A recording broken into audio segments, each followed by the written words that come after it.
আমি কোন লক্ষ্যকে দেখতে পাচ্ছি? দুদিন আগেও চেয়েছিল একজন দেব অশারীরিক, আজ সে মাতৃস্বরূপে আমার সম্মুখে দণ্ডায়মান। এসো এসো মা, এসো। না প্রভু, না, আমাকে তুমি মা বলে ডেকো না প্রভু। কেন মা? প্রভু, আমি যে এই জগতে মানবের কলঙ্ক প্রভু। কে বলেছে তুমি মানবের কলঙ্ক? না না মা, না, তুমি মানবের কলঙ্ক নও। তুমি তো এই জগতে একটা মা হওয়ার জন্য আসছো।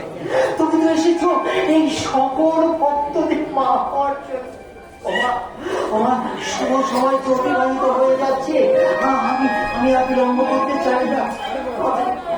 আমি তোমার কর্ণ বলে আমার ভাবতে পারি। তোমার এত কৃপা প্রভু আমার প্রতি।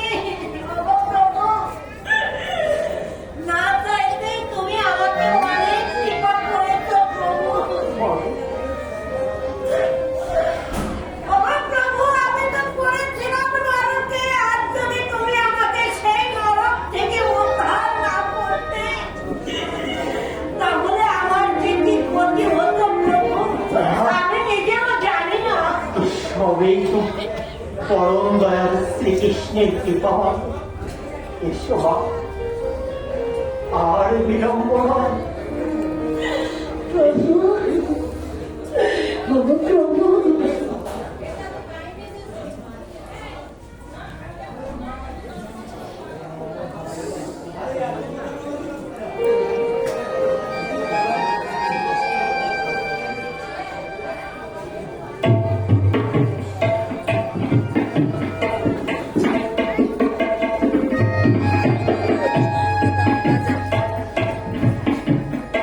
সমস্ত ভক্তবৃন্দদের উদ্দেশ্যে বলছি, আপনাদের চরণ ধরে করছি, আপনারা একটু নিরবতা বজায় রাখুন, আমাদের পাড়া এগিয়ে যেতে সাহায্য করুন।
আজ তোমার কর্ণ বলে আমি যে মহা নাম দিলাম, এই নাম তুমি ভক্তি সহকারে চর্চ করবে।